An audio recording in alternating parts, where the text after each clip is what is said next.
Yes, good morning, everybody. And so, first of all, let me introduce myself. I am Dr. S. Raj-Learner, Senior Lecturer in English, attached to the Department of English Language Teaching of University of Colombo.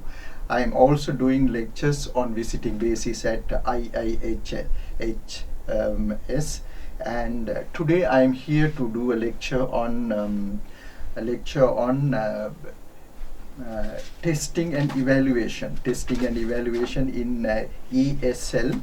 This module has nine topics, so I focus on the last two topics, that is topic 8 and 9. Topic 8 deals with constructing tests of language skills.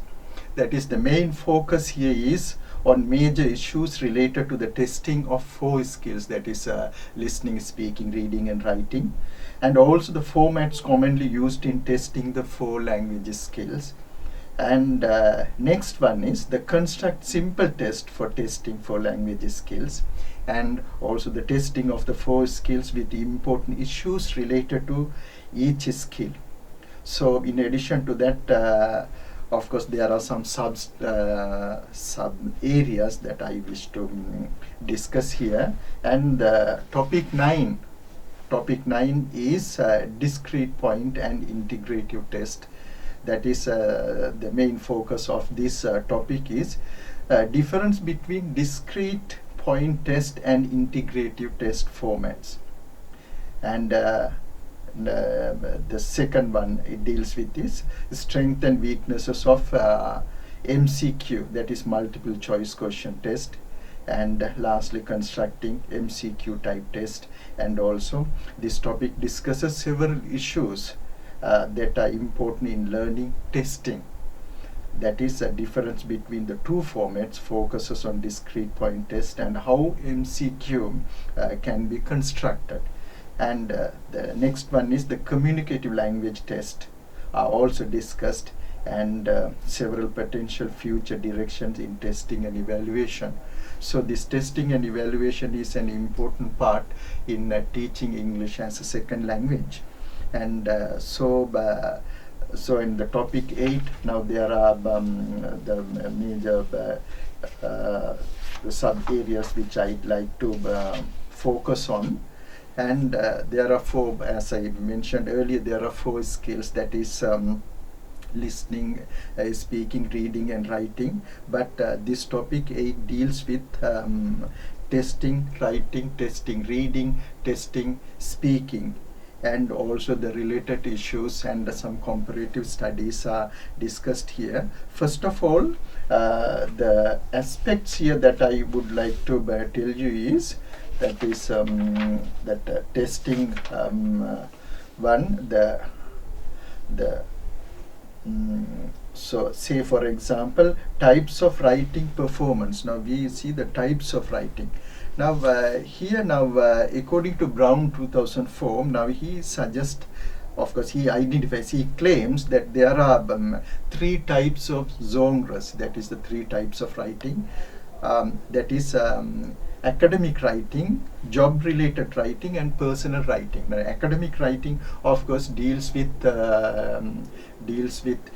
this research papers, essay writing and writing articles etc. by academicians and scholars and students in academic institutions. And job related writing of course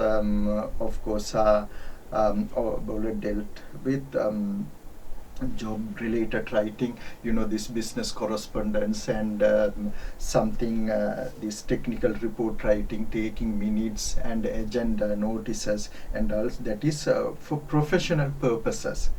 The third one is personal writing. Personal writing, of course, that it can be for writing for entertainment. In addition to that, there are these different types of writing that I'd like to tell you. One is narrative writing, expository writing, process writing, descriptive writing, etc. and argumentative writing. So these are also different songsters of writing. But so when we hear that we focus on types of writing performance now, because that deals with testing purposes, therefore that I have to focus the types of writing performance here. Firstly, there are 4 types of writing performance. The one is imitative writing. Second one is intensive writing, in other words it's control writing. Third one is responsive writing, and fourth one is extensive writing. Now let's see very briefly what is imitative writing, what it focuses to test. So imitative writing is something, it include the focuses on attaining skills in the basic task. Skill in the basic task means you know spellings now, you know spellings, and how to test spellings. And so singular, plural, when you pluralize there are a lot of issues which I'm not going to discuss here. And spellings and punctuation, how to use the punctuation, that is mechanism, and brief sentences. These are also micro skills, aspects or skills that examiner intends to test these skills. That is imitative skills. The second one is intensive skills, that is controlled skills. So intensive skills or controlled skills produce simple sentences, that is often focuses on forms. Right, both these skills, the performances, deal with micro skills of writing, micro skills. And that is all about this imitative and intensive writing. In addition to that, this responsive writing performs responsive performs. So that is types of writing that deals that involves discourse level. Discourse level means, now we know what is discourse. You know, that is to develop cohesiveness. That is so certain words like first of all, secondly, thirdly, finally, on the other hand, and also those kind of the use of those aspects, that is a cohesive devices, and that involves discourse level, and which is very important for extensive writing performance. So when they write this essay and term paper and a major research paper also, finally now we say this extensive writing. Extensive writing is, of course, deals with, now as I said, this academicians or scholars deal with you know essays or these research papers, articles, portfolios, or some kind of writing that is also very important. So now these are the 4 types of writing performance. Now when we test these things, certain the aspects that we have to consider. So now I would say next one is the different forms of essay tests. Essay test. Now you know basically now as second language learners, now we, for advanced purposes, we focus in structured essay, and also that extensive essay, that is called direct essay. So that of course there are 2 forms here. Now 2 examples is structured or direct essay, and free writing essay, or this continuous essay writing. So this directed writing essay means that is you know that you give some topics here, so to write articles, so that you choose one and you go on writing. So this this word limit is given there, and so that is a kind of writing, direct writing test. The structure to the task, the directed writing test item provides structure to the task. So students are expected to respond by using the prompts that are provided in the item. So outlines are there. So they, based on that, they have to construct an essay based on that one.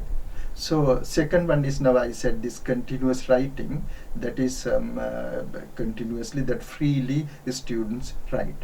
So okay, now these are the two types. Now we say directed essay and of course the continuous essay, that free writing essay or this continuous essay that we focus for this academic purposes, like that. So now you see this essay.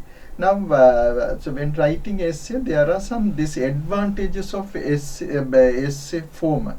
So what are those advantages that we have to see? So various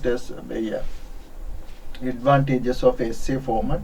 So when we expect learners to write an essay, there are that we test, or that we expect certain aspects, I should say. That is, now you say that higher order skills, equals Bloom's taxonomy. We say that unlike this multiple choice test, this and so here that we analyze this ability to analyze, synthesize and evaluate through topics that require students to express their opinions or argue point. Now here, now this is very ideal for this commenting on passages, or writing review, or literature criticism, or critical essay, argumentative essay. So here, that when you present your ideas, you will have to see from critically this one, and sometimes you have to criticize that one, and you argue, you justify. So this is kind of higher order skills, that is argumentative essay. So here now students are allowed to express their opinions and argue point. The second types of advantage is emphasize communication skills. This communication skills emphasize means, what do we expect from communication skills? That is now how far you are able to convey your ideas, your information very successfully. So when we write, so emphasizes communication skills, we expect certain aspects in writing. So writing should be very clear for a listener. So we maintain clarity and conciseness. The writing should be very brief, and also that is depends on various situations. Now, of course, when we write business writing, business reports or letters, it should be very brief. And we write elaborative essays also, that we have to justify with examples and sometimes explain, sometimes a lot of depends on the subject, we have to explain. So however, it should be concise, and it should be complete. The area complete in a sense, introduction, body, conclusion, and the necessary idea should be there to make it complete. And also the writing, this conversational, the other aspect is it should be direct and conversational. It should not be too formal, and also courteous and concrete. So these are the seven of course aspects, the seven aspects of communication skills that we have to maintain. It depends on according to the genres of writing or types of writing, as I told you. So that is the format. In the essay format, however, yes, so those are important. And so the next advantage is eliminate guessing. So in academic writing, so there should not be a room for guessing.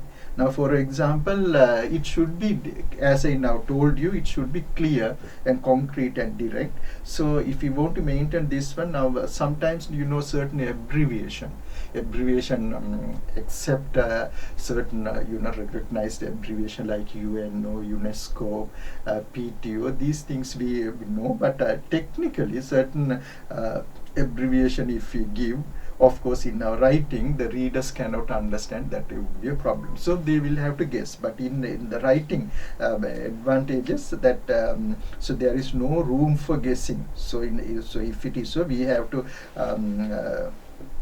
we should not include this abbreviation, etc.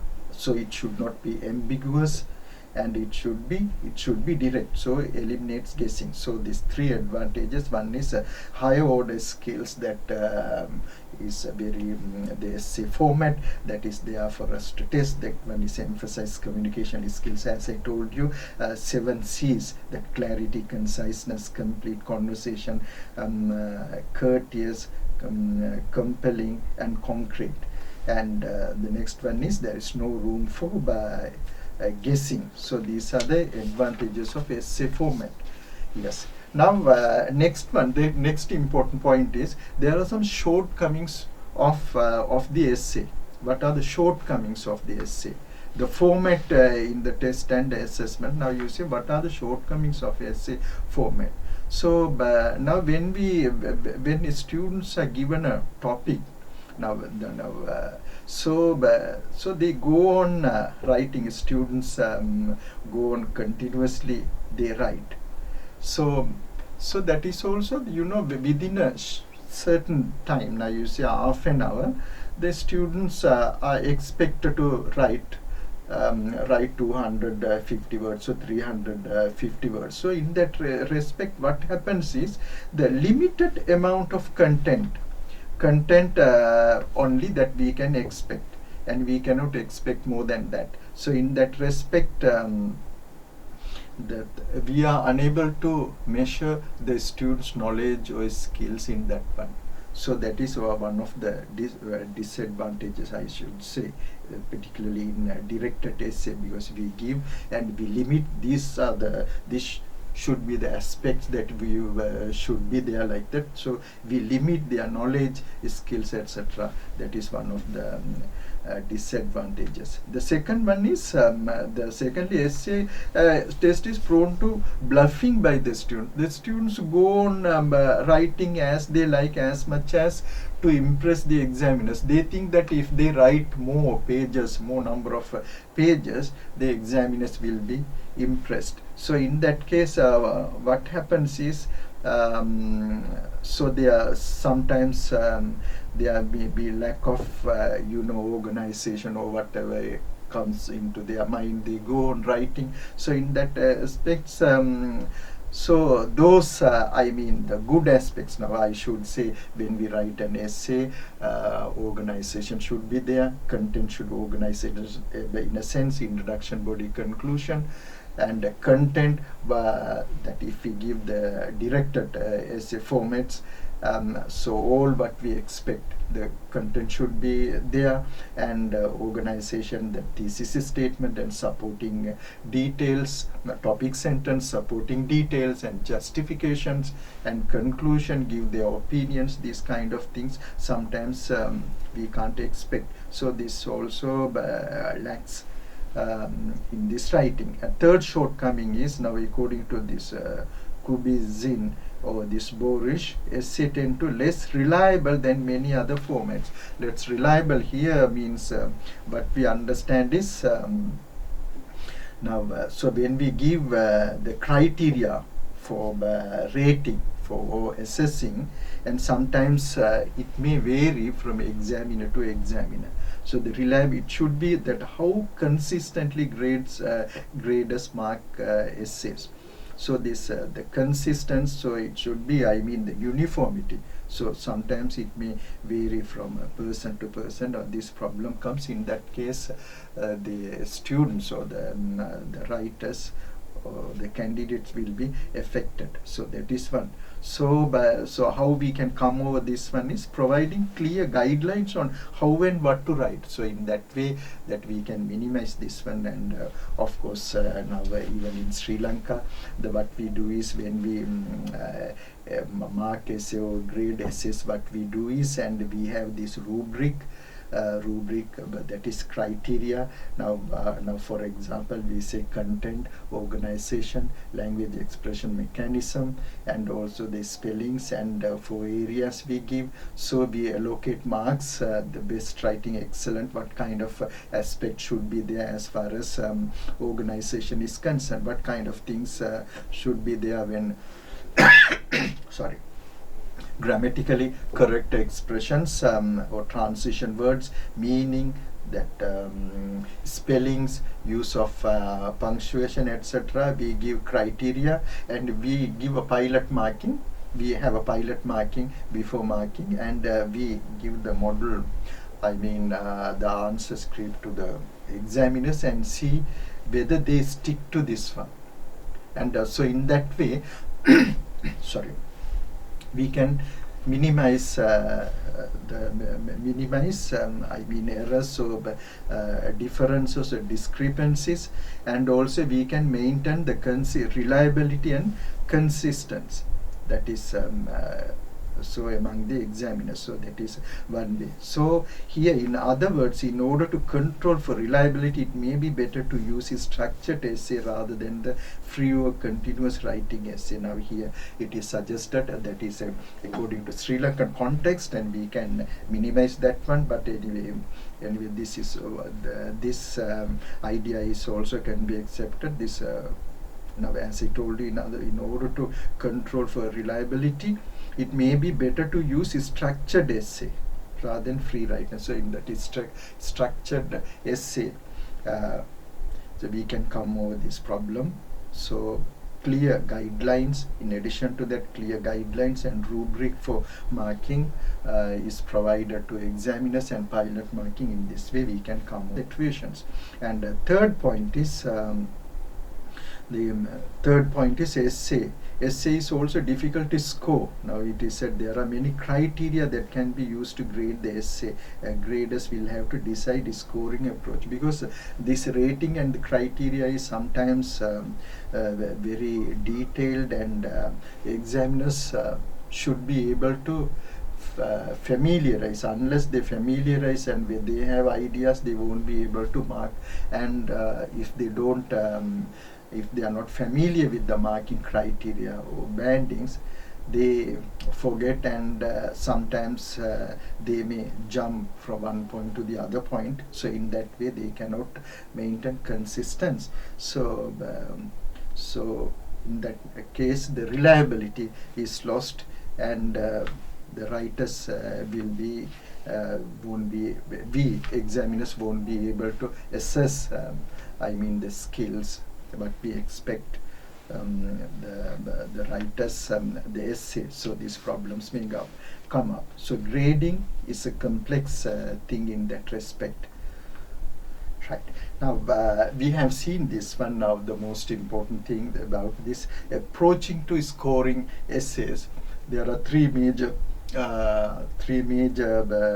approaches that I discussed. So one is this holistic scoring method, analytical scoring method, and third one is objective scoring method. So this holistic scoring method deals with as a whole. Now for example, say now according to marking criteria, now so 1 to 6, say where we say for example that vocabulary, meaning, grammatically correct expressions, and ideas that we want to give, ideas that means the content, etc. That is the vocabulary, meaning, organization, and the content. So this and mechanics, in addition to that, punctuation and all this, we have to this all these aspects are given from 1 to 6.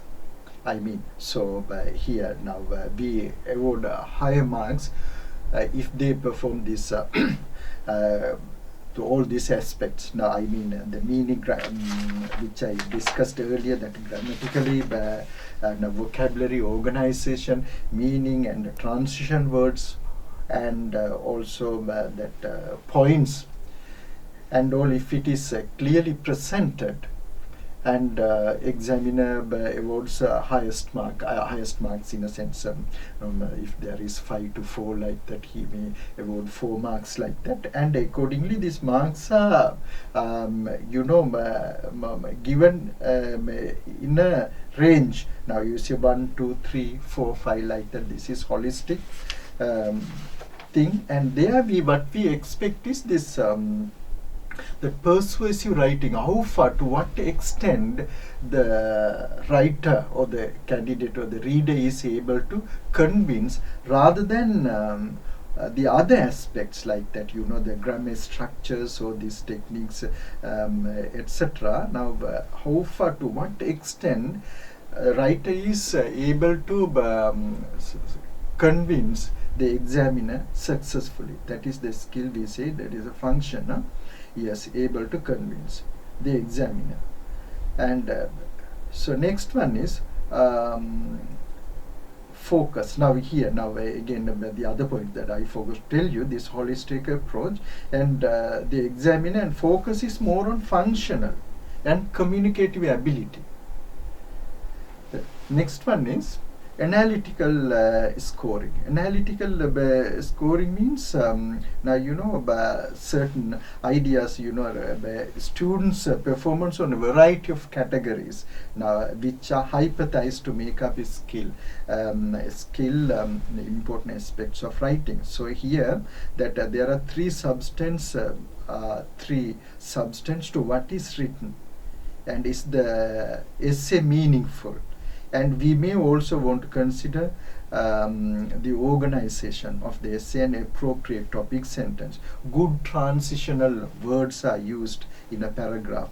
So again, this is also once again vocabulary, meaning, and vocabulary means the use of right choice of words, and organization, how meaningfully the writer is able to express his ideas, and use of good transition words, etc., and use of mechanics. So these are the things that expected in analytical study. So this analytical scoring.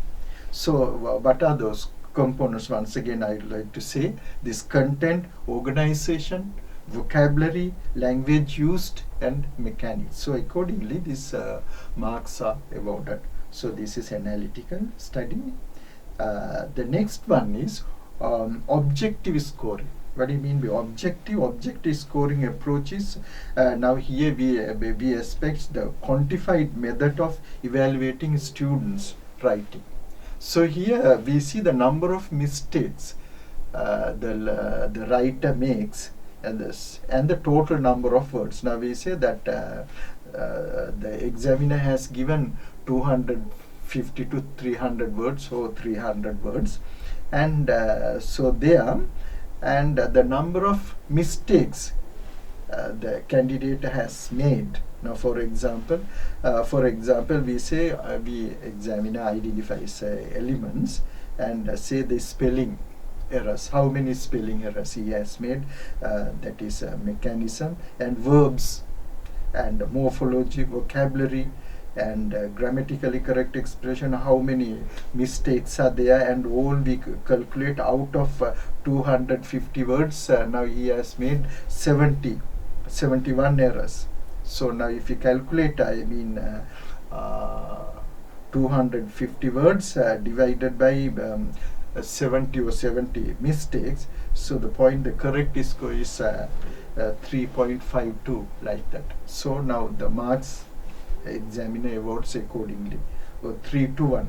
So now this is of course objective scoring. So in my point of view, so when we see these three scoring methods, that is holistic and analytical and objective things, there are advantages and disadvantages when we compare. Now next point, now we'll discuss what kind of advantages and disadvantages are there that when we compare these three scoring methods. Now the holistic methods, now as I told you, this from 1 to 6, that criteria is there. It is it is easy and quick to grade.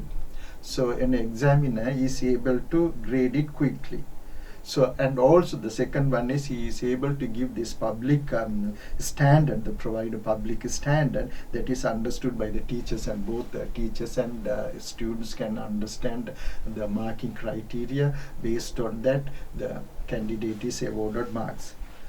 Yes. So the other one is relatively higher degree rate reliability. So now, as I told you, what we expected from this one, there's a higher degree.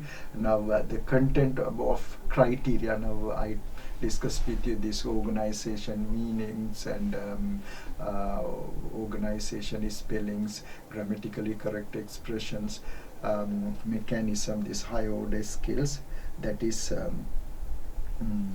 that also that examiner has considered to award marks based on such criteria. And also they are applicable to the assessment of many different topics. There are a large number of topics that so to them it can be applicable to any topics. So next one is emphasize the student's strength rather than their weaknesses. Now for example, this objective scoring. Now we consider, no, it gives room for us to see the lot of the weaknesses of students, so that as so the strength of students is less. In that case, the learner may get discouraged to express his ideas, so rather than weaknesses. So that is one thing. And so the disadvantage is concerned here, the single score may actually mask differences across individual compositions. So so here so it will conceal the differences across individual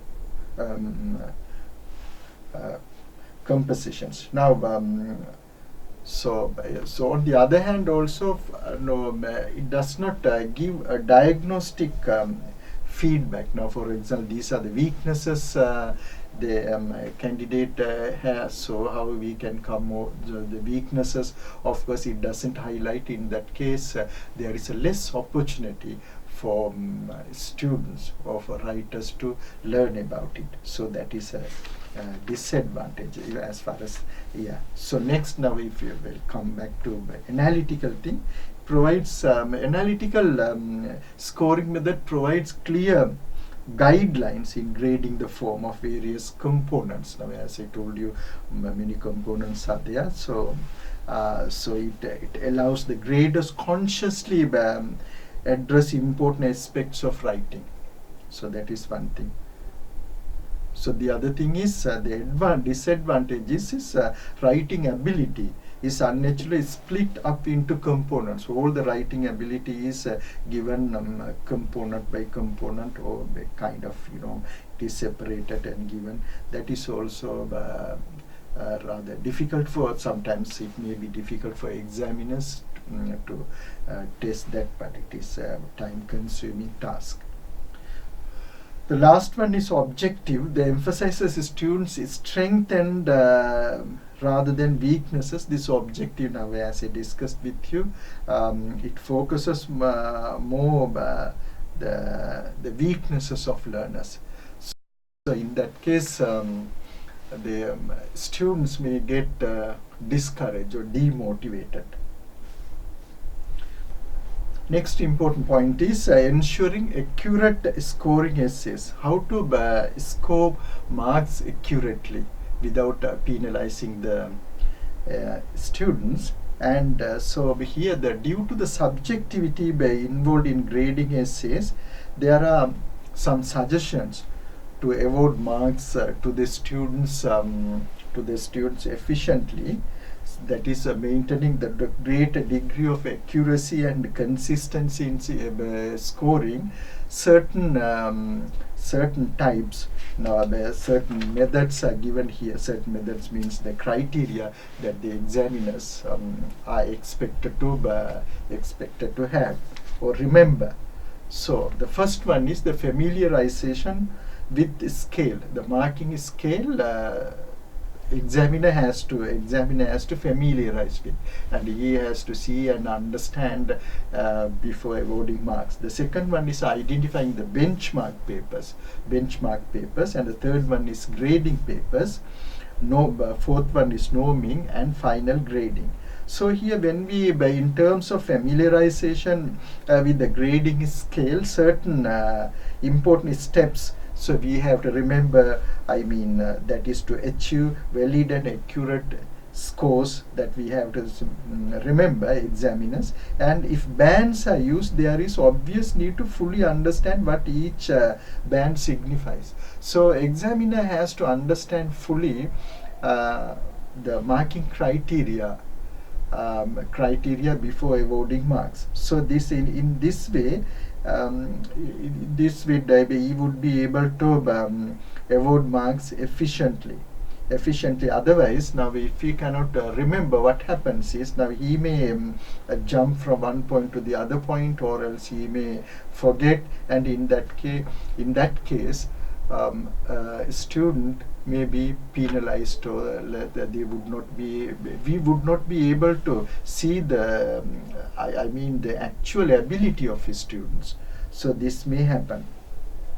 So the next one is the purpose of identifying the benchmark or by anchor papers it is called, and it is to provide clear and representative examples of a student's work according to the grading criteria.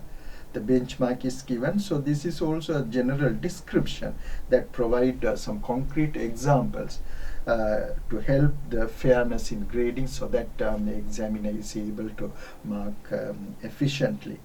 And above all, here next one is that when awarding marks or grading the performance of his students, so if an examiner goes through all the the essays, say essay 1, so now he has to, according to the grading or familiarization with the scale and benchmark, when he goes through the grading criteria and mark it, obviously the examiner will be able to be familiarized. This will be helpful. After that, so he takes all the papers, the essays of students, and mark them, and later on you can go to the second essays or second questions or any other questions like that. So this at initial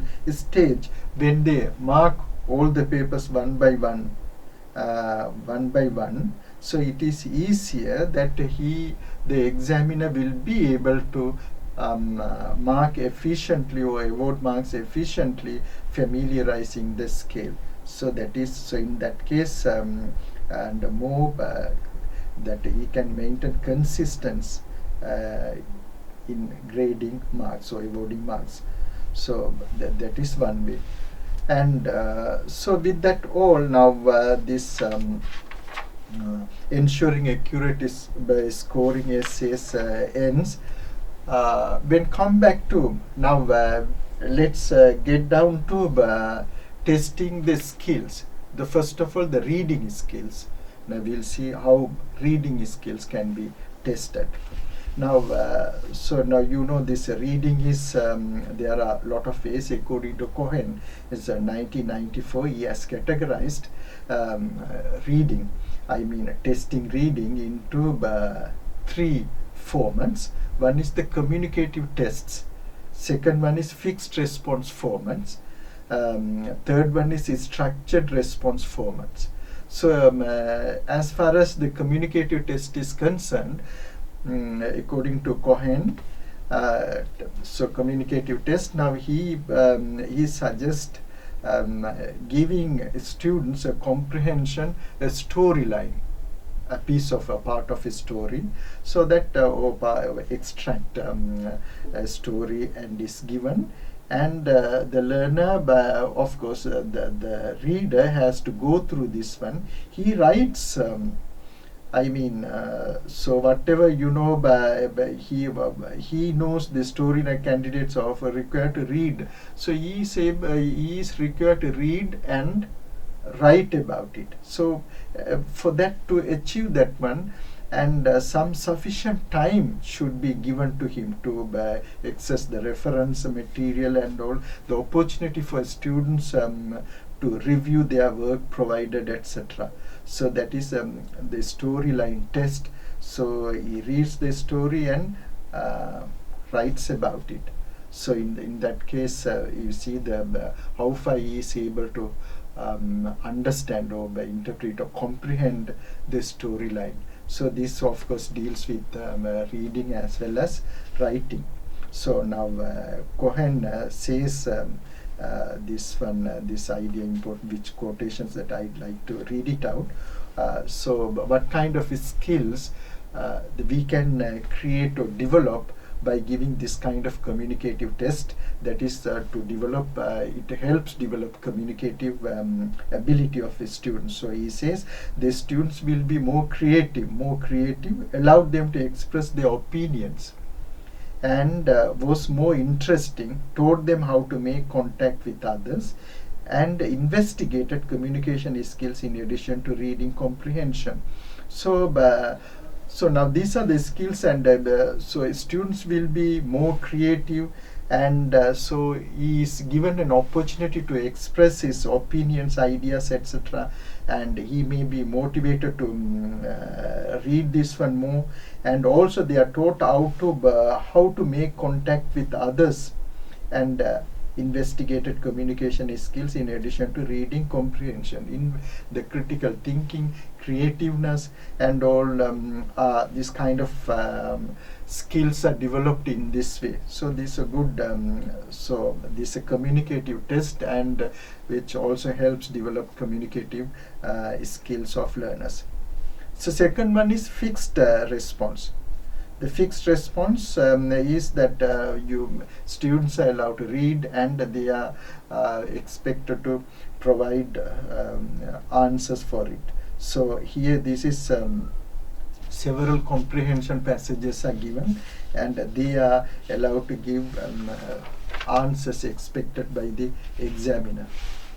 So so this one also, now we can see this summary writing also, that summary selection of the best retellings of a story. Now the examiners can give a piece of writing and ask them to summarize and write.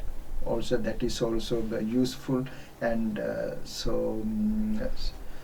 so that would be, I mean, the overall understanding or comprehension on passage, and he is able to express or put the ideas on his own, or using his own words. That is the other things. And the third one is the fixed response. The other one is structured response. Structured response, of course, it's a format. So normally we focus on this closed test. Is one thing, that is a closed test, is the fill in the blanks. Now the passage is given, and with some blanks, and the students are expected to use their own words. So list of words are given, and they should be able to select words from the list and fill in the blank. So choose the correct word and fill in the blanks. That is also one way. The second, so in the under structured response, there is another activity given, that is structured response category, is called the recall protocol. That is a passage is given, and the student is should be able, or by student is expected to write whatever he remembers, whatever he interprets or remembers about the passage, and he is asked to write. So that is the recall protocol. And so there the examiner should give an easy passage, easy text.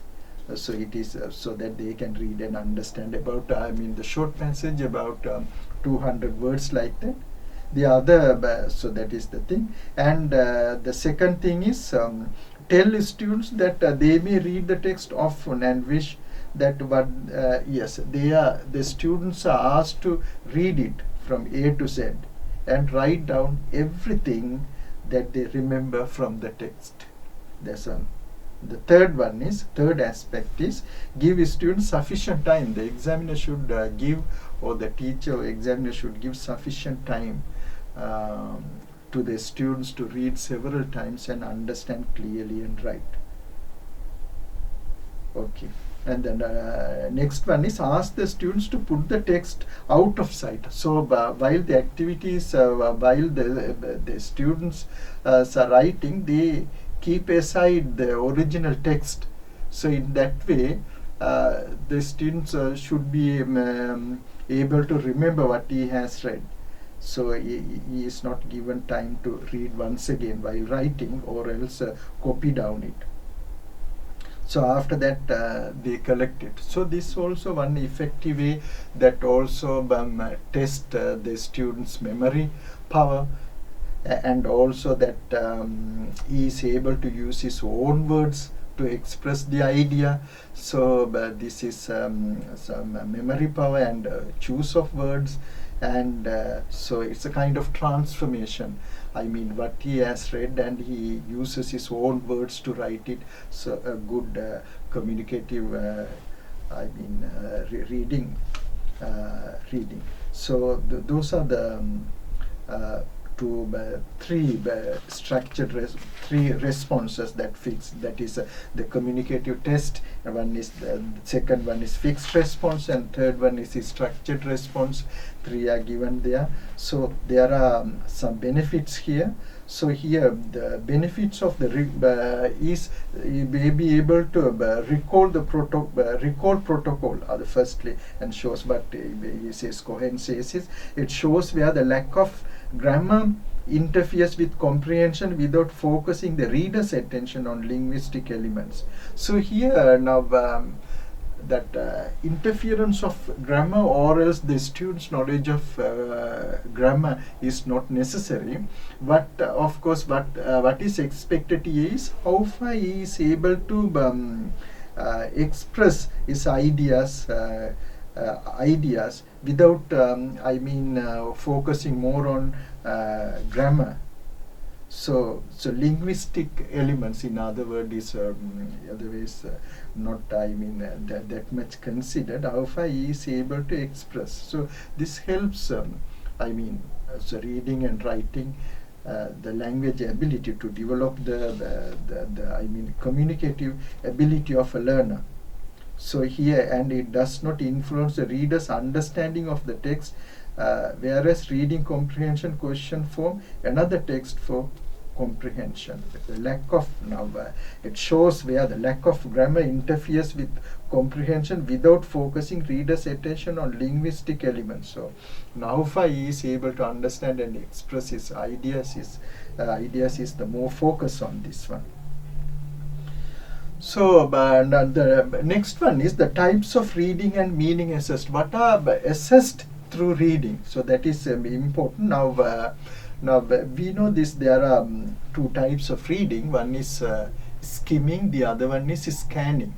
So skimming is to understand the overall concept and idea of a passage, and scanning is the searching for specific information from a text. So here when we say this, Cohen says once again, Cohen 1994 discusses what kind of aspects we have to test in reading. So one, he says, he discusses the receptive reading or intensive reading. So it says the forms of reading aimed at discovering exactly what the author seeks to convey.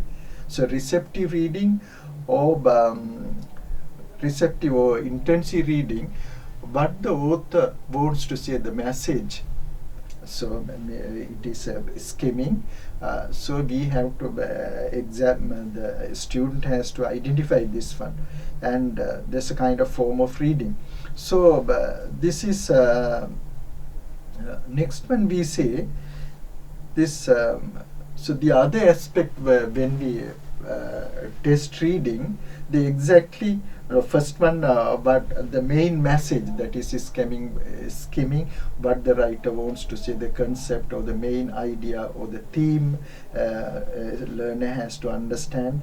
The second one is we learn this candidate or a student should be able to understand the meanings, or this meaning of the text.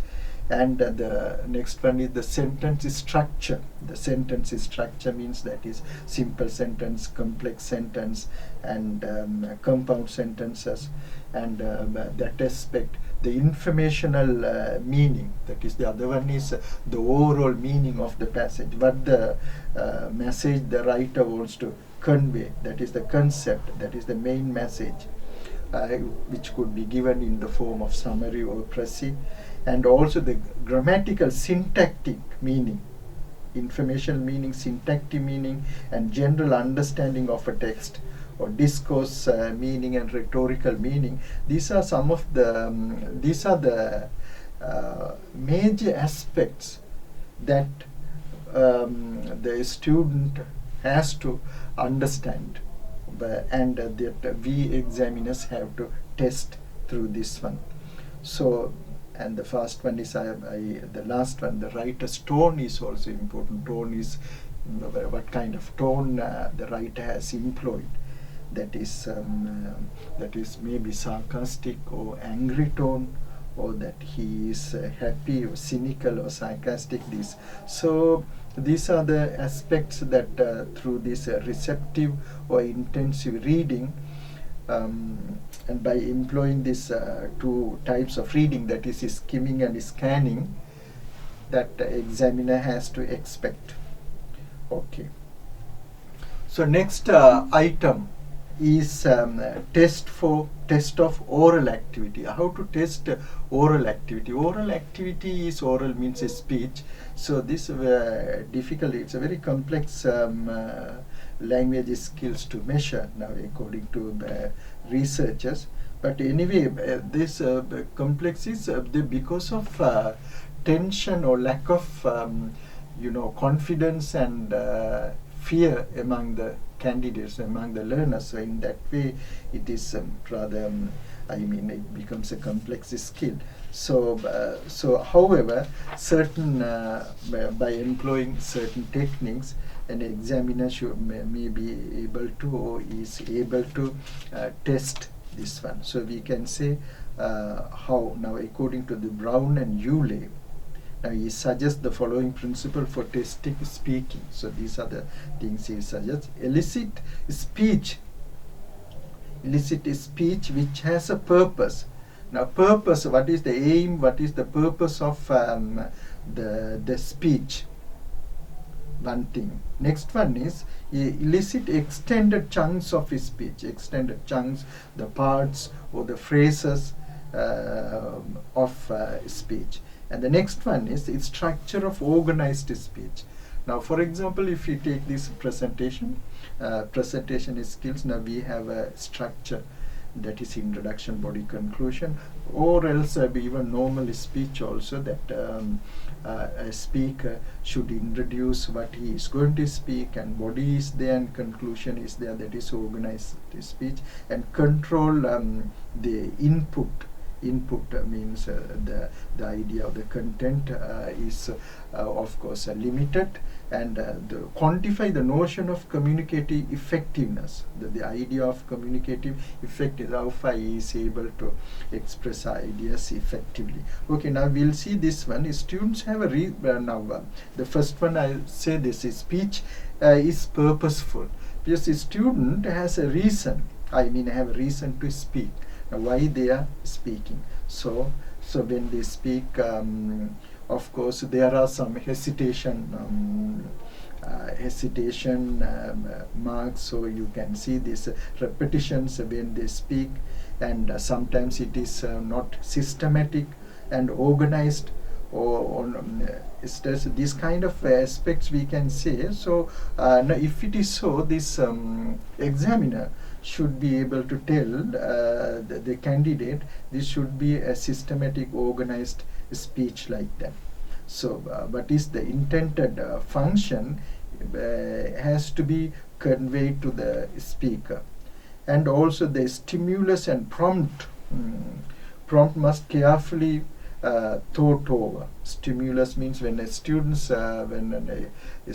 gets stuck, they have to use some techniques to allow, or some kind of ideas or clues to give to make him speak.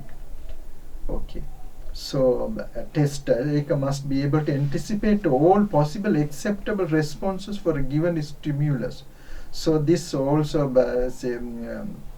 this way we can maintain this communicative effectiveness. A primary goal of communicative effectiveness is the speaking must be clear and precise.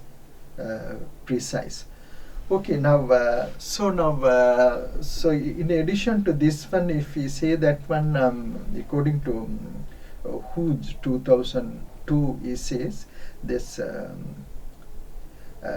So test of oral ability need to consider issues related to interactivity, authentic conditions for speech. So interactivity, maybe the two persons, the interlocutor, examiner and the students. So there should be an interaction and authentic condition for speech. Authentic means true situations that should be employed, so that the speaker is confident that he can speak. So this should be taken into consideration. Authenticity in conversation and interpersonal communication involves such micro skills, turn taking, etc. Okay, now so when a speech test is given, certain idea is given there. It should be interactive. The situation should be authentic, and also it should be familiar to the candidate. Then it should be effective, and the examiner also should be able to give some prompts and stimulus. For that, it should be effective.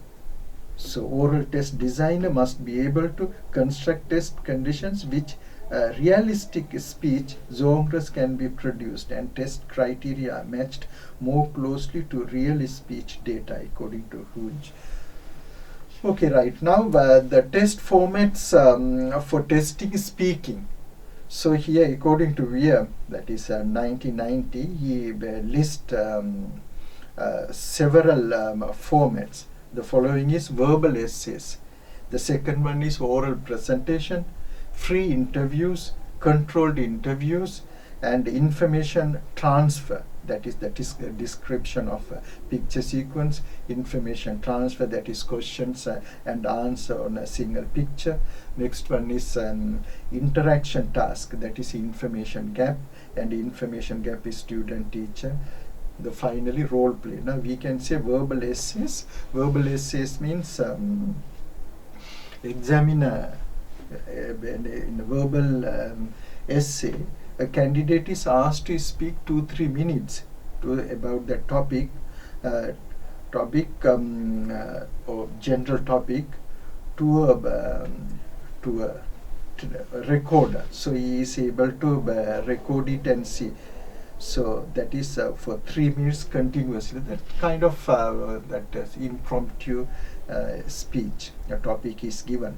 So that is one. The other one is oral presentation. A presentation is it is also considered as a verbal essay, that examiner gives a topic and asks the candidate to present it. That is focusing on this some outlines, and considering this introduction body and conclusions. So next one is this free interview. Free interview or controlled interview. We can see this free interview and controlled interview. Controlled interview is question and answer. Now for example, they say in a hotel tourism context, an authentic situation, the the receptionist is asking some questions. The guest is answering about the name, is the passport number and address and contact number and all. And that is question and answer session, and elicit is spoken response. So free interview is that is one. The other controlled interview, and when we face job interview, also they may ask certain questions about his personal things, job and the duties and responsibilities, etc. So this is also a response. And free interview is a journalist can ask politicians or somebody any kind of things whatever he likes on a topic. So these kind of things that test, of course, also can be structured and formats and asked the candidates to produce. That is a control conversation, produce topic, etc. So this is a kind of two people. This normally this is interlocutor. It can be the examiner and a student. Also in the class wise, if we do this two students, A and B can be done, but an examiner has to see the level of language proficiency of students. Now, for example, proficient student, the student who has high proficiency in English, and also the weaker student, and if two are paired, of course, there will be a problem in that case, and examiner has to identify the student with low proficiency in English and high proficiency English. If they put, of course, sometimes the student of high proficiency may monopolize, so that he would dominate. In that case, the weaker students would not be able to perform well. On the other hand, the student of high proficiency would not be able to express express his ideas or display his skill as expected.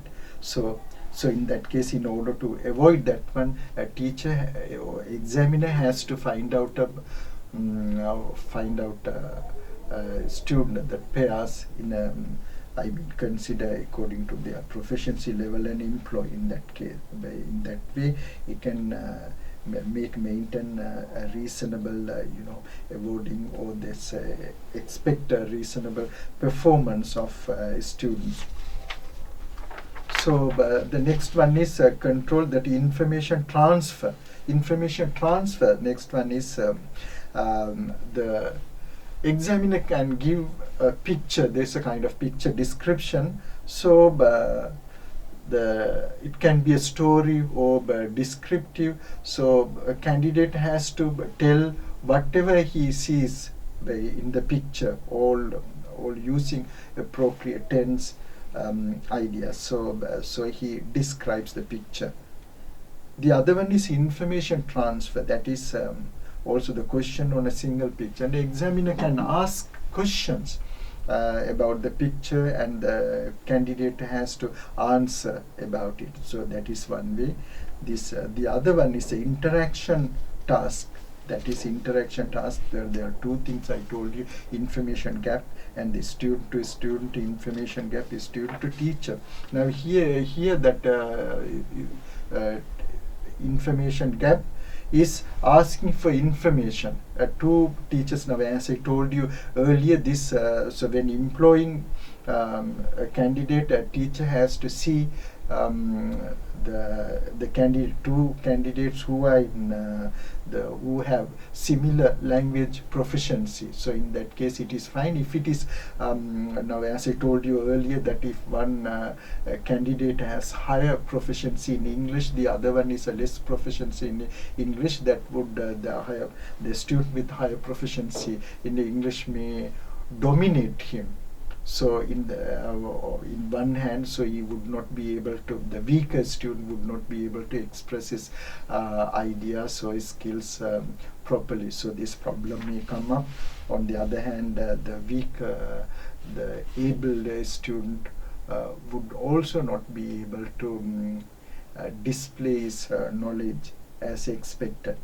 So this problem is there. In that case, a common interlocutor can be a person. It can be a student or a teacher who can ask these questions, so that or else interact with the student. So That in that way we can come over that situations.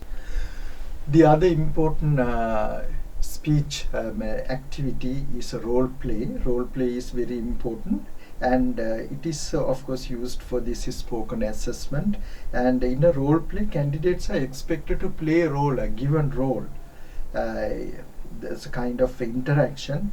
So here, when we give role play, that is a role play, but largely depends on the personality of the candidate. Personality of the candidate, and also the familiar, it should match with the personal experience. Good example I can tell you is little children, they play a parental role. A girl or female or male, these children, they play the role of parents. Like parents, they act out, or else they act out like teachers, like that. These are authentic situation. So when the situation is of course real and match with their personal experience, and the students would be able to demonstrate or display their knowledge or proficiency well.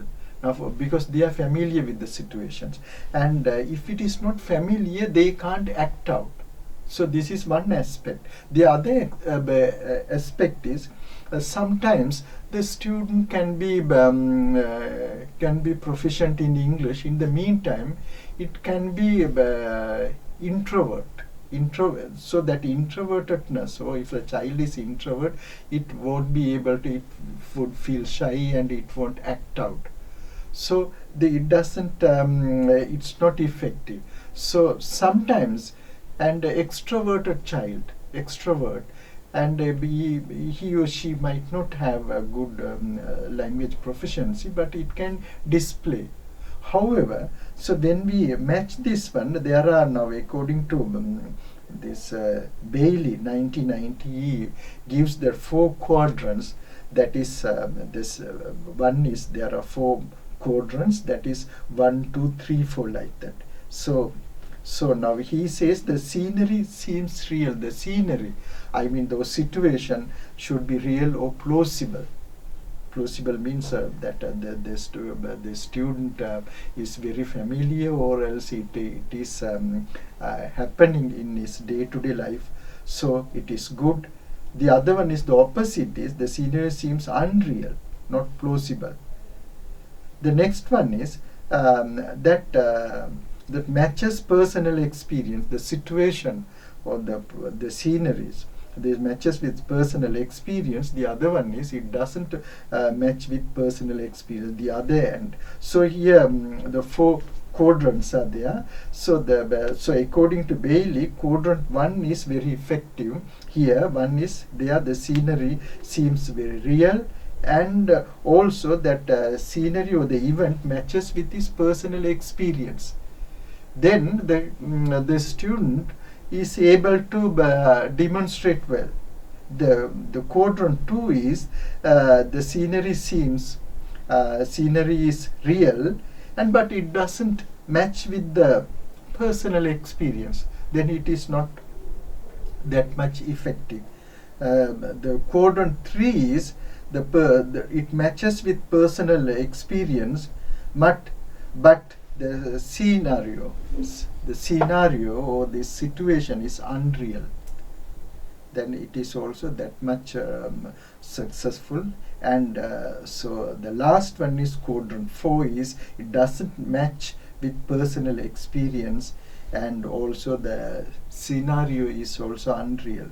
The 4th is always unsuccessful. So when we see this role play, so we have to we can consider this the scenario seems real and match with personal experience. So in that respect, the quadrant 1 is effective. So that is the one is most the successful, and the most difficult scenario is quadrant 4. That is it doesn't match with personal experience, and the scenario also seems unreal and not plausible.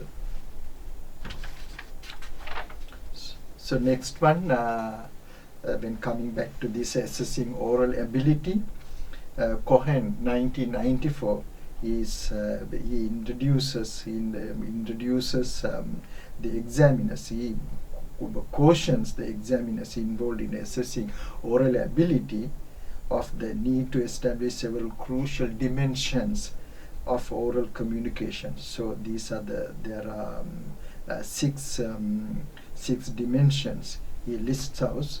So one is the topic of the interaction. The topic is important. The level of formality. The third one is number of participants, and fourth one is the relative status of the participants. Now, as I told you, the weaker students and the students of higher proficiency, and the familiarity of the participants to each other. Teacher, student, they are familiar. The gender of the participants, and male, female, etc. So here, the assessing the oral ability, when we test this speech activities, these are the aspects that we have to consider. Now, so when we give a topic, so normally this warm-up activity, so rehearsal activity is given. Rehearsal or warm-up should be given to students to get rid of fear and motivate for motivation, and in the meantime to get rid of fear, examiner has to consider it is ideally help establish some of the dimensions stated above. Now, as mentioned, the topic of the interaction and level of formality, number of participants, and all when we think of it, and we have to give some warm-up and rehearsal activities are important. That is to mitigate stress or fear or panic, and in the meantime it help or stress or anxiety. It may inhibit the communication ability of students. So if so it's very important. So the next one is the oral that according to Cohen. Now the Cohen suggests that oral assessment formats may choose specify speech function or speech task that candidates are expected to perform, such as describing object. So now we know this describing object or describing pictures. Now according to Cohen, he suggests that oral assessment formats. So one is describing pictures, the other one is giving direction. That is also a speech, that is the oral assessment formats may choose to speech function, specific task that candidates are expected to perform, such as describing objects, giving instructions, and narrating story. So narrating story, and grades are consequently given on the basis of how well these functions are performed, which helps incorporate language ability and actual task performance. So now three aspects earlier also we have seen this describing objects and giving instructions and narrating a story. And also there's many oral ability assessments use rating scales or bands. Now we have seen this one, how to avoid rating scales and bands. Cohen however devotes several, now he has discussed in detail, but anyway now we have to see this one aspect here related to weaker students. Of course that examiner normally considers that he says examiners have to accommodate lower proficiency students by speaking more slowly, allowing the student to speak slowly. In that way he can help, the examiner can help, and also that ask him to repeat whatever the problems, or some kind of prompting or simulations. In that way stimulate or prompt, and also help him understand, or the examiner can explain if the word is difficult or the meaning is difficult. In this way In this way he can help, but on the other hand it will diminish the power of the assessment criteria. So that's a problem here which is discussed here. So here it is said the oral test might be used as a curriculum and may actually use it to teach for the test. While this may actually be considered useful, it can be easily abused with experienced teachers artificially enhancing the performance of their candidates by training them to use keywords and phrases. So now this is a kind of disadvantage. This would affect the marking criteria if you are concerned more about the weaker students. So, but anyway, weaker students to motivate. So we should, as examiners, in my point of view, should concern more about weaker students, allow them to speak slowly and repeat questions. This also facilitators is useful. Now, in testing and evaluation in ESL, the last topic is discrete point and integrative test. So now this topic 9 focuses on discrete point tests and integrative tests. So the main focus of this topic is the difference between the discrete point and integrative tests, and also the strength and weaknesses of the MCQ test and how to construct a MCQ type test effectively. And this topic deals with. Also, this topic discusses several issues. Now, when we make when we construct MCQ test, a lot of things that we have to consider because of its complexness and difficulties. So now, how to come over that situations? Such kind of situations are discussed here. And first of all, let's see the difference between the discrete point test and integrative test. So in language test, and these two important tests are there, and discrete point test, of course it's called specific. It tests specific language skills, that is grammar and vocabulary. This is very ideal. Now for example, this MCQ multiple choice questions, now to test vocabulary and grammar, this is ideal, but we have to consider a lot of factors.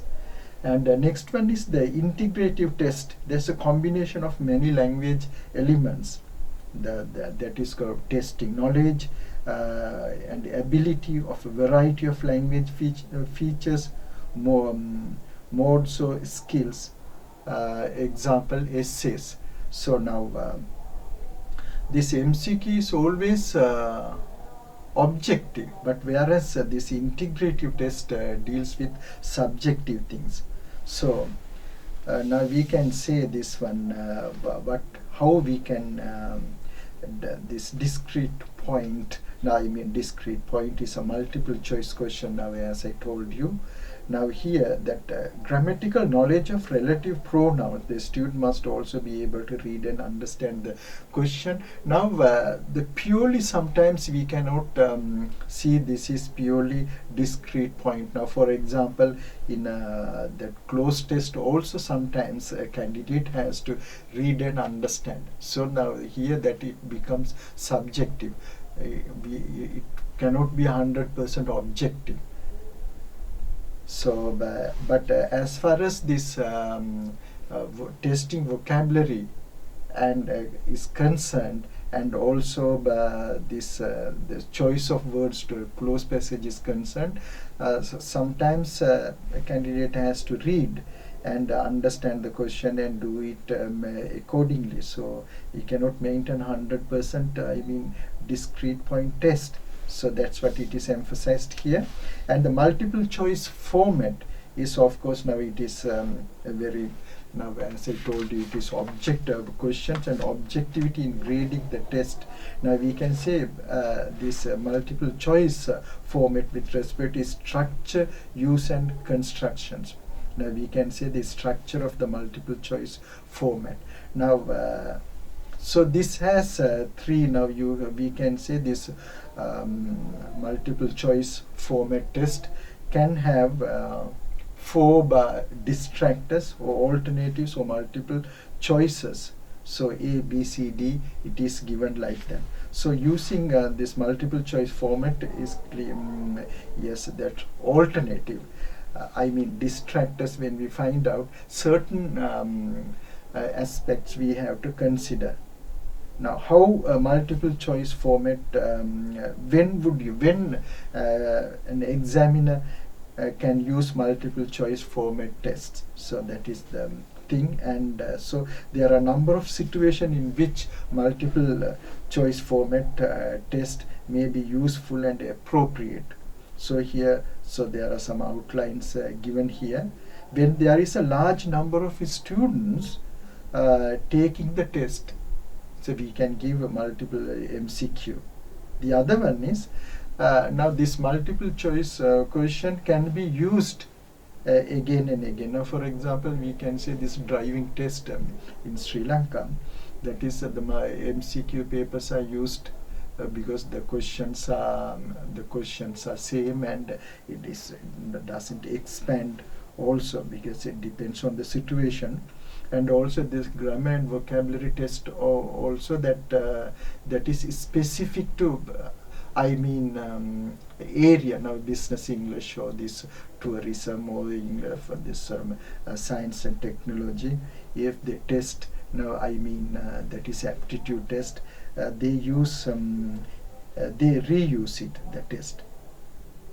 So the other advantage is when you have to provide the grades quickly. Now this driving test, as I told you, now immediately they release the result. So it is easy to release the results, a grade, and easy to easy and quickly we can grade and release the results. The next one is when highly reliable test scores must be obtained as efficiently as possible. The reliability is maintained there because the same, the distractors and answers are given, so that it can't vary from examiner to examiner. So reliability is mentioned, and impartiality of evaluation, fairness and freedom from possible test scoring influence such as a fatigue essential. Now impartiality of evaluation, fairness and freedom, free from possible, and these aspects are there, then it becomes easier. That is a kind of advantage. And also next one is it is when you are more confident, when of course the more confident of your ability to construct valid objective test items clearly than your ability to judge essay test answers fairly. Now it is easy to judge. It is objective. The answer is given. Of course, you are given. So it is easy to test and answer. Yes. The other one is when you want to sample a wide range of content. Sample a wide range of content. Samples are there. And when you are especially interested in measuring a particular learning objective such as comprehension, recognition and recall. So comprehension, recognition and recall. Now it's, when you are interested in measuring these particular learning objectives, so this kind of advantage we have. So when we want specific information, especially for diagnostic feedback, so specific information when we get, so it is diagnostic feedback. So if the students are weaker, and it is also easy to teach, diagnose their weaknesses, and we can make some remedial measures. So that is those are the aspects. And in addition to that, there are some advantages here of using multiple choice questions. Well, let's see what are those advantages. And it is we can create a test item bank there, that is, and quick grading. We can grade, and high reliability. Reliability means when grading and marking, and objective grading. The other one is, and wide coverage of content. The large area can be covered, and also the precision in providing information regarding specific skills and abilities. Okay, those are some of the advantages of MCQ. And secondly, when we see this constructing multiple MCQ questions, then so certain aspects that we have to consider. That is particularly in terms of selecting distractors. Distractors, we can construct good test items. So selecting distractors, and this is selecting distractors is a rather difficult task. So in that case, the student's previous incorrect responses, we can take it and use them. In that way it becomes easier, and the classroom exercises and research findings and even pilot test involving and fill in the blanks type questions. So from that this distractors or these alternatives we can collect and put, and that is one of the difficulties that the examiner, the paper setters face when making these distractors. So this is one of the ways that we can collect responses. So incorrect form, the second one is incorrect form meaning a style or register.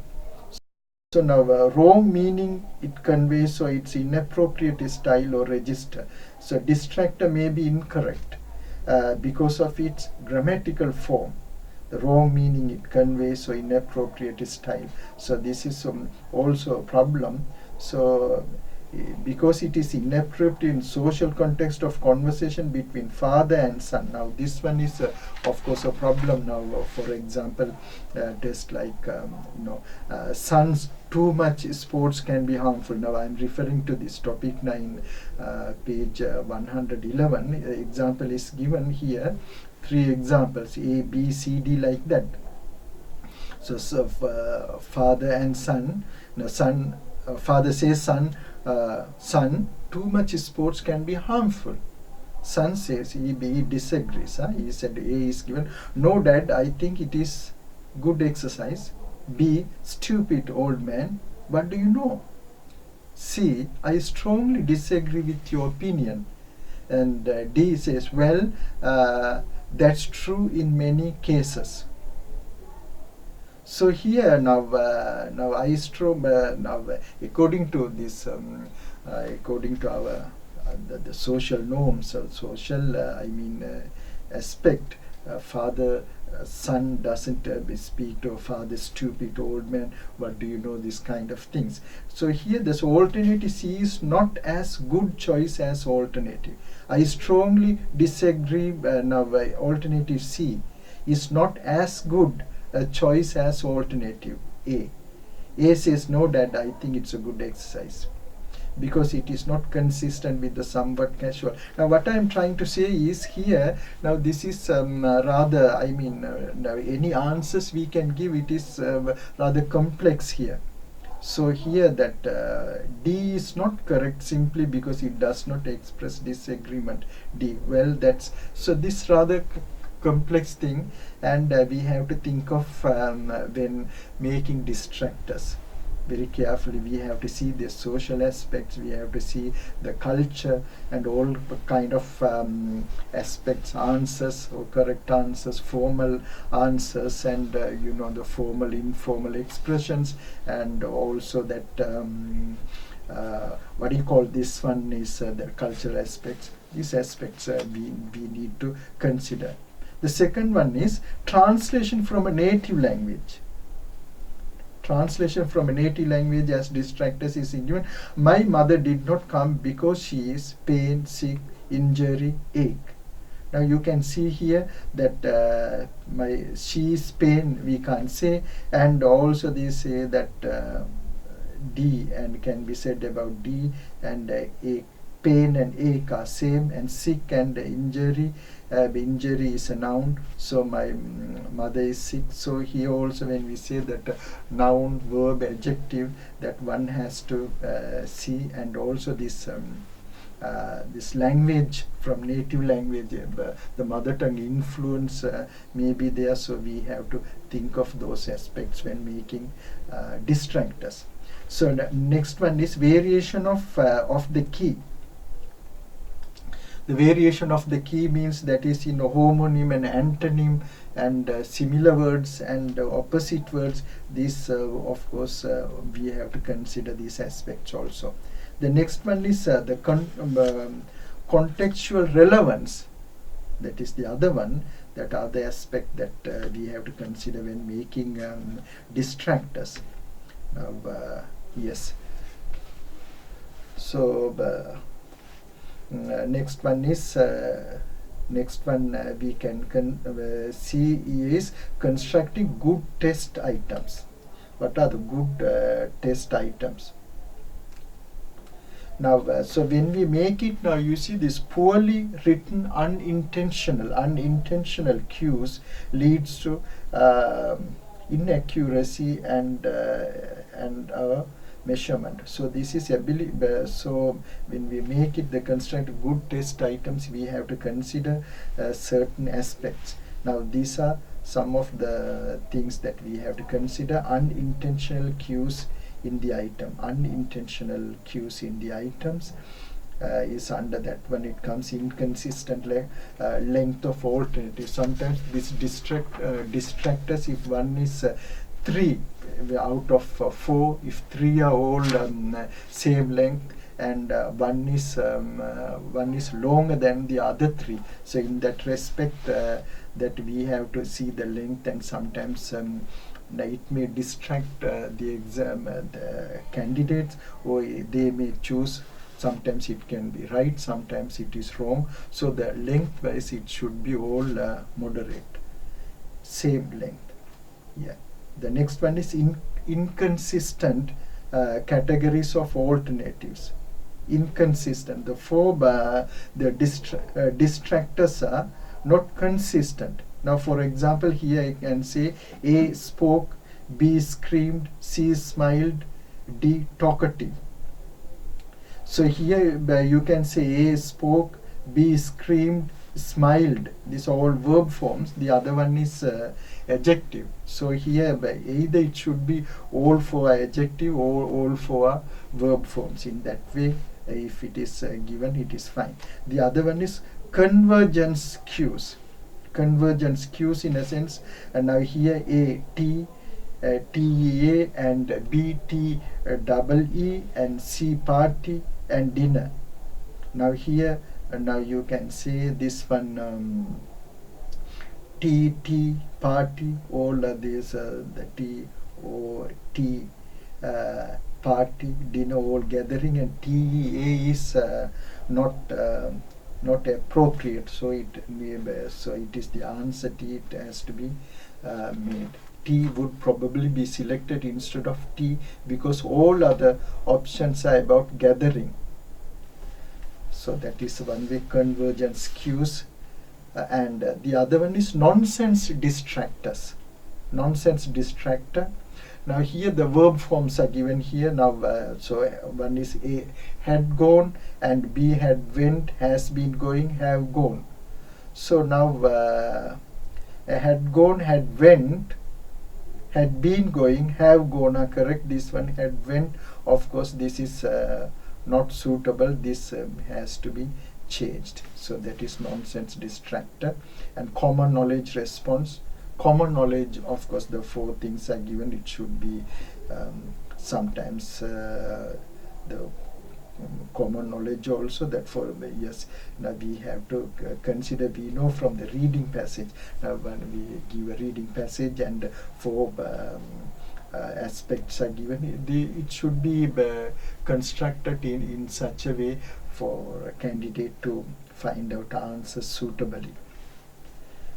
The next one is reaction to the item. How the candidate reacts to the items. Now, for example, is unnecessary obstruction in a test and all this, so redundancy, trick questions and improper sequencing, alternative redundancy. Redundancy means unnecessary.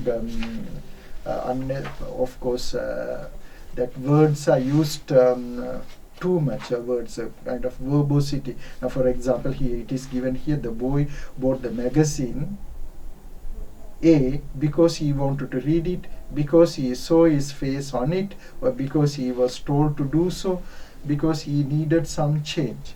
Now, but here now the boy bought a magazine because it can be given. So in that way, he wanted to read it. He saw his face on it. So in that way, that the repetition, unnecessary repetitions, we can get rid of it. So these are some weakness. And the other one is trick questions. Trick. Sometimes the questions will be very tricky. Here one example is given here. When it is not appropriate for a student not to be absent. So not to appropriate and not to be absent. If it is given there, it is difficult for candidates to find answers. So this also should be avoided. And improper sequencing. Sometimes sequence is the chronological order. So certain, now you say disorganized sequence and alternative also contribute, or alternative days. Now, for example, when we give the chronological order, day, month and year, so accordingly these distractors also should be given, otherwise it will be a problem. So now those are oral about the difficulties an examiner may face, and he has to consider this kind of when constructing good test items. He has to consider this thing, and the candidate. So in that way, we can make an efficient MCQ test.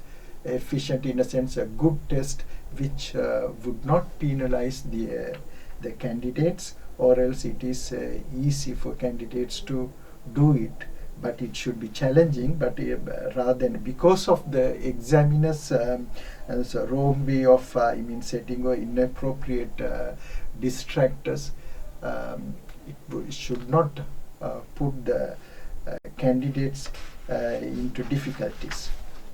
Now, the criticism of MCQ format. There are some criticism here discussed here, but this so we have seen this MCQ is very important part of examination, but affected by criticism. Difficulty of making good distractors, and also because of that there are limitations to the kinds of exam questions and negative effects on teaching and learning. So we can see what are these difficulties. So here now, Hooge 1989, he says lists several other problems with the test format, which are listed as follows, which I'm presenting here. Now the technique test only recognition knowledge and recall facts. The technique tests only recognition knowledge and recall facts. Recall and remember what he has said, and recognizing knowledge of certain thing, particularly this one. Now we see when test grammar and vocabulary, or driving test, etc. So here, guessing may have considerable but unknowable effect on test scores. The next one is technique severely restricts what can be tested to only low order skills.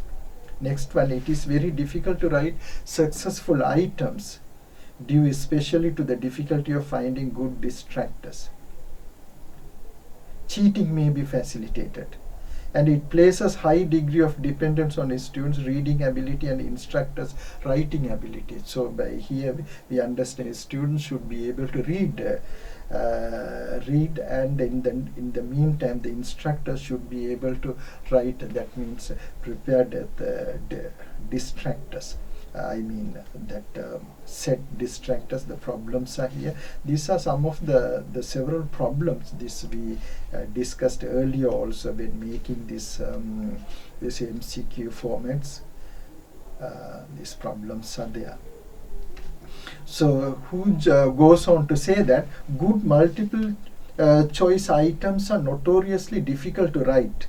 A great deal of time and effort has to go into the construction. Too many multiple choice tests are written where such care and attention is not given, and indeed may not be possible. The result is a set of poor items that cannot possibly provide accurate measurements. Here we understand briefly that one, if the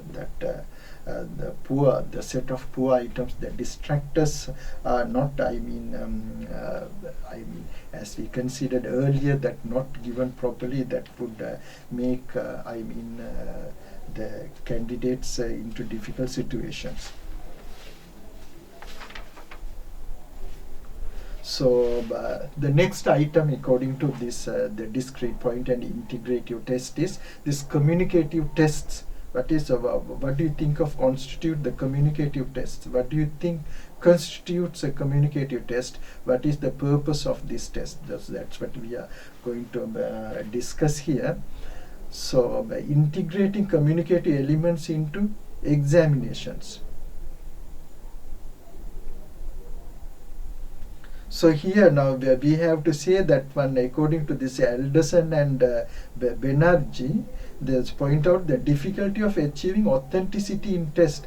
So when we test this oral test, this authenticity, the incorporation of achieving authenticity is discussed here. That he says the very act of assessment change of the nature of potentially authentic task and compromise authenticity. Authenticity must be related to the implementation of an activity, not its design.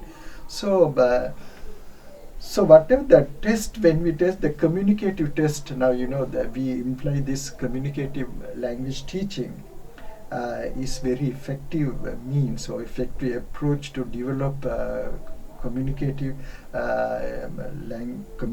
skills of learners, so that the situation should be authentic. So here now it is said further, the candidates in language tests are not interested in communicating but display their language abilities. The test situation in a communicative event in itself and therefore cannot be used to replicate the real world event. Here that candidates in language, they are not interested in communicating but to display their language abilities. The students like to, they may display their language abilities. The test situation is a communicative event in itself. Now, now we have several tests. Now, for example, then as we test the picture description and transformation gap and all, we studied role plays and all. That situation itself is we try our best to give the authentic situations. So in that case, of course, in my point of view, this is communicative test. It should be effective. So next one is there are three principles of communicative test that he highlights. This communicative test now huge. This so he highlights now three things, that is involved performance, are authentic and are scored on real life outcomes. This communicative test involve the performance and are authentic and are scored on real life outcomes. So here now we understand that it's communicative test in which candidate actually have to produce the language for an interactive setting involving some degree of unpredictability, which is typical of any language interaction situations. So the interactive setting, sometimes it is that of course the candidates cannot predict, but anyway, even to some degree it is not predictable, but it is authentic interactive setting. It should be interactive and it is authentic. So the next one, he says the communicative test, the only real criterion of success is the behavioral outcome, whether the learner was able to achieve the intended communicative effect. The behavioral outcome means how he is able to perform. The learner was able to achieve the intended communicative effect. Intended communicative effect, what he is expected to speak. So next one, under this topic, there's a discrete point and integrative test. It is discussed a specialized examination, ESP literature in English.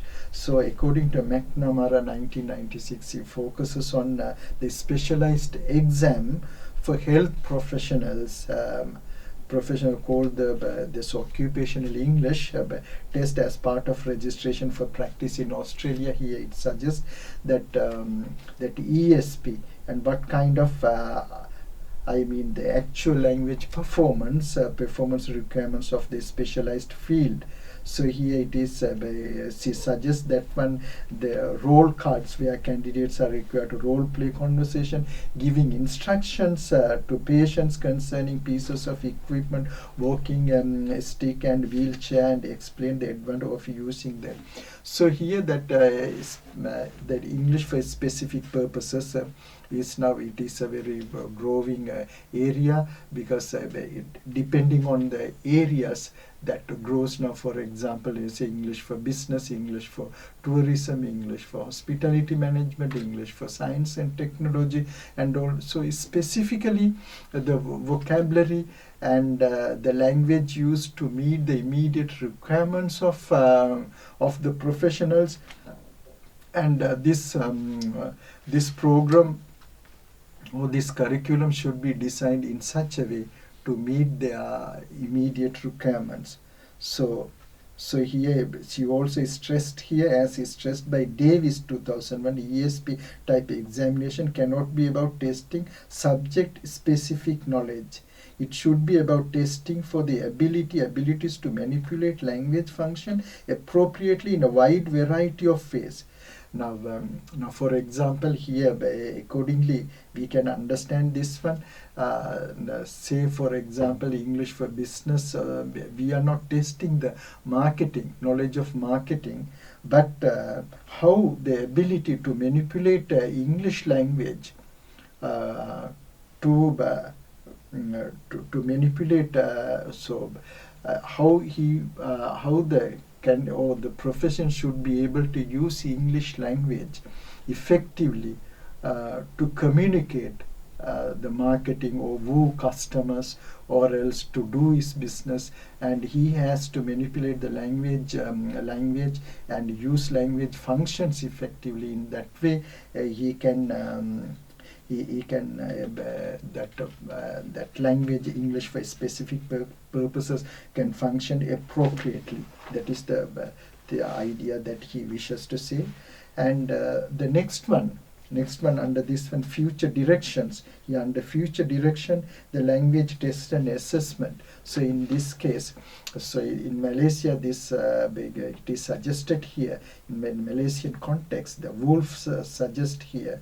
That is the central position of a teacher in his discussion, what he refers to as informed assessment. He argues that informed assessment can only occur with the presence of knowledgeable teachers who systematically observe and selectively document their students' performance through multiple methods across diverse contexts and over time as a student participate in meaningful learning activities. So here that classroom assessment, the school-based classroom assessment, and the teacher's role of course, is major. So a teacher can play a major role in assessing the language proficiency of his students.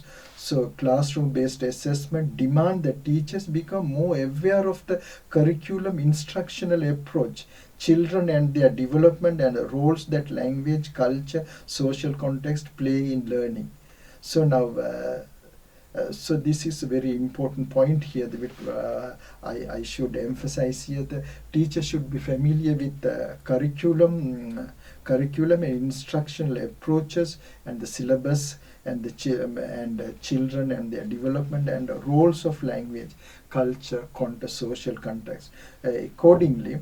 And here it is suggested that the teacher should be empowered. Empowered means she should be authorized, or he should be given responsibility to testing the classroom. So for that he should have a substantial knowledge of curriculum. So in this way that teaching assessment, test and assessment would be effective here.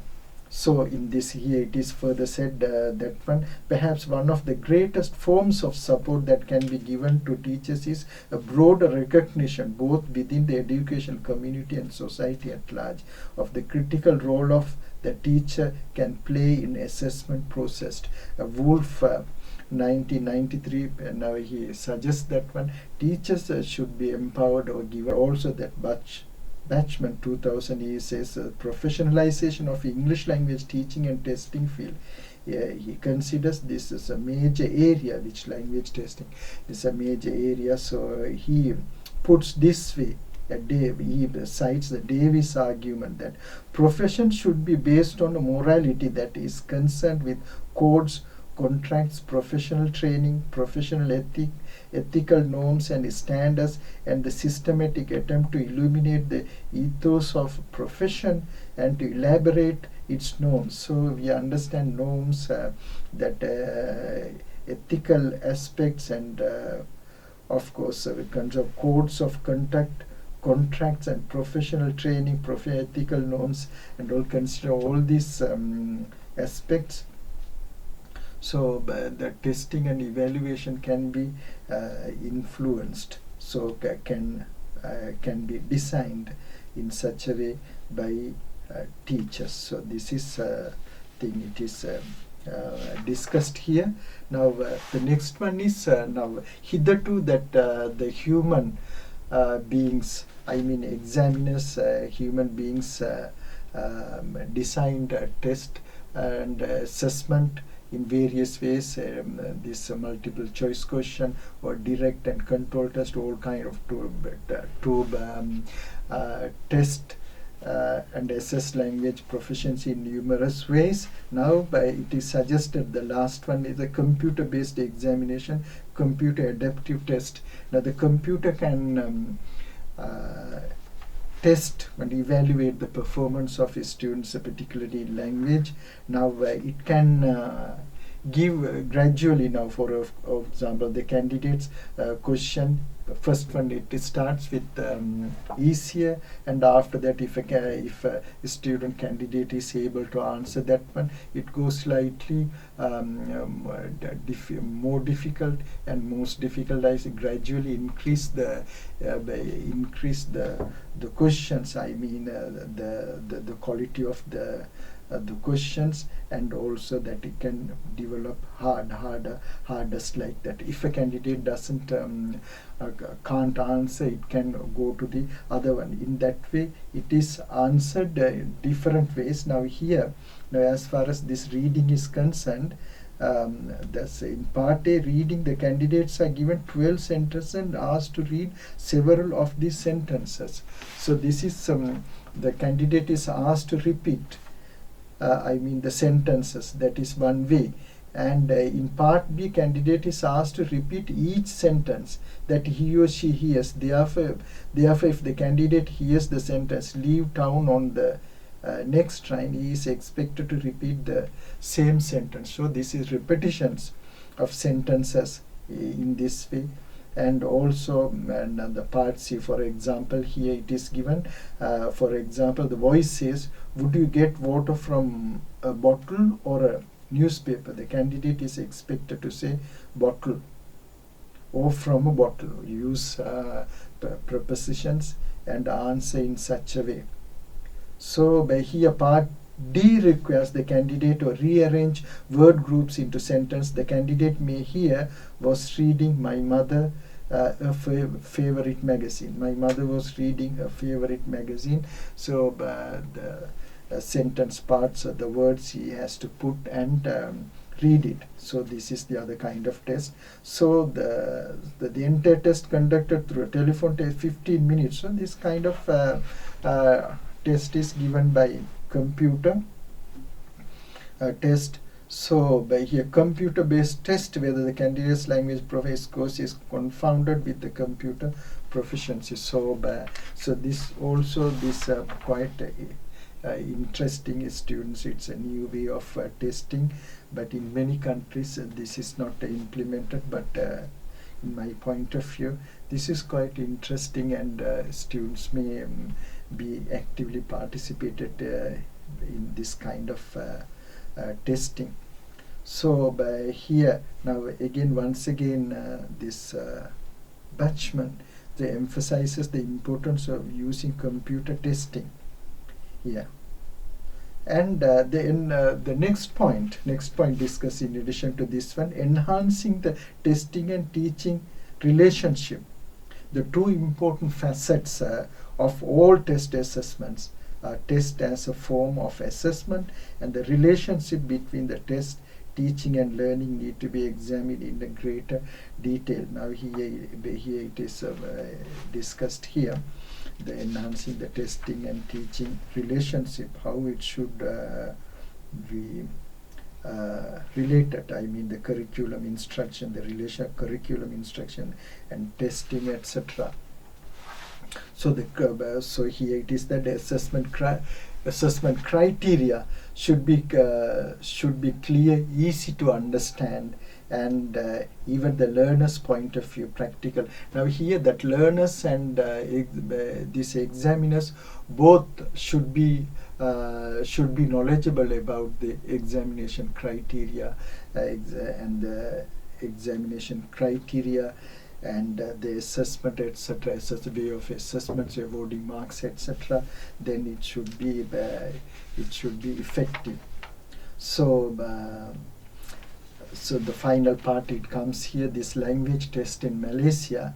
But here that how language is tested in Malaysia, and so it is to develop a language proficiency and to award marks. Here it is listed here.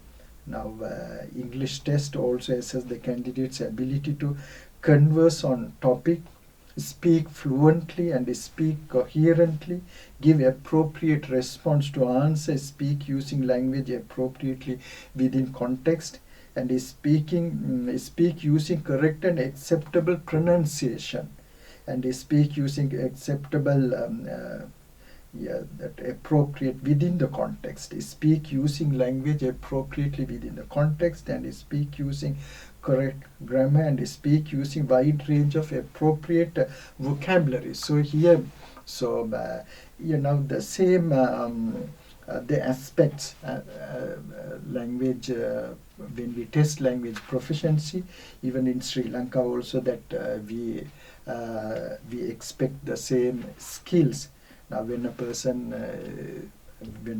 speaks, now we say we test how he is confident, his fluency and accuracy and the right choice of words and the content, pronunciation, stress tone, all these aspects are considered. So that's all about now. Now we have seen these two topics, and that is topic 8 and 9. So the topic 8, that is the constructing test of language skills. So we have seen the main focus, the major issues related to the testing of 4 skills, that is reading, writing and speaking, and the formats commonly used in testing the four language skills, and the construct a simple test for testing the four skills. So different genres in writing and academic. Now I discussed this academic and occupational, personal, and types of writing, performance, and testing, and how we have the compared the three types of testing, that holistic, analytical, and objective test, etc. And this topic 9 of the deals with discrete point test and integrative test, and the main focus here that we discussed the difference between discrete point test and the integrative test format, etc., and the strength and weaknesses of MCQ test and constructing MCQ types of test. Also that in addition to that, we have seen this communicative language test, and also that the potential future discussion in testing and evaluation in Malaysia, how that testing and assessment has taken place, etc. Two topics which are very important for they are closely related with teaching and learning. This assessment is closely related with teaching and assessment. Testing and assessment. So the more important areas, the teachers, examiners, and also the candidates should be knowledgeable about.